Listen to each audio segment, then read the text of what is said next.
Hi, it's me again with Corel Tips and Tricks. I'm going to do a little bit more video. I've done video before on the block shadow, and I'm pretty sure the block shadow started in version 18 or X8. If you take your block shadow and you move it like this and get it as close as you can or whatever you want to do, there's a lot of settings up here. You can go depth. We can just minutely change this and go thinner or thicker without, because sometimes this gets in the way and you're trying to watch it. But if you could do it on the fly and just add a little bit of depth or a little bit of to it, then also you can change the direction of the shadow itself. Shows you right there.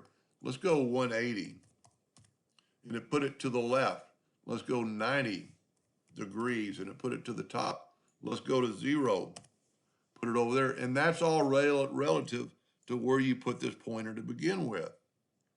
So let's say you're happy with that, but I want to go a little bit more down, little bigger shadow. There are a lot of tools up here. One, you can make your shadow a different colors. You don't have to be black. You can get your red and get a red shadow. I like black and I'm going to do something with it. But then there's some other tools up here. You can clear the block shadow. You can change, expand. I don't really understand one of these. I think it's generate an object from the outline, remove holes, simplify it. It's simplifying, it's just playing around with it again type deal. But the main trick I was going to try to show tonight is that once you get this drop shadow, you can go to object and break the shadow apart. And then if you look down here, I've just got the black. I'm going to go to my interactive fill tool and I'm going to give my drop shadow a little, I need to turn this way. I'm going to give it a little tricky, not tricky, it's a little sensitive.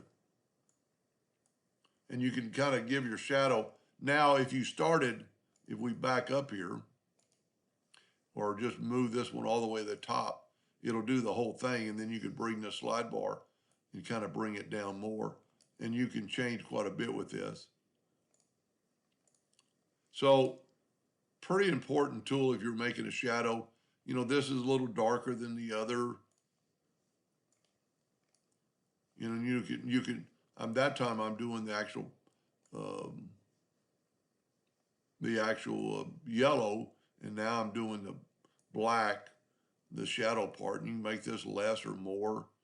And you can see how it's kind of affecting this, but you can just turn this handle, and now it's going to all kind of be even. So it's darker up top than at the bottom, and you could change that.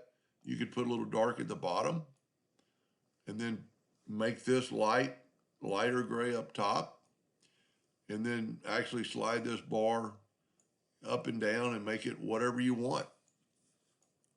So that's the block shadow tool inside of Corel Draw. I don't ever get to use it because I'm a laser engraver, but anyway, I hope that helped a little bit, and thank you for watching.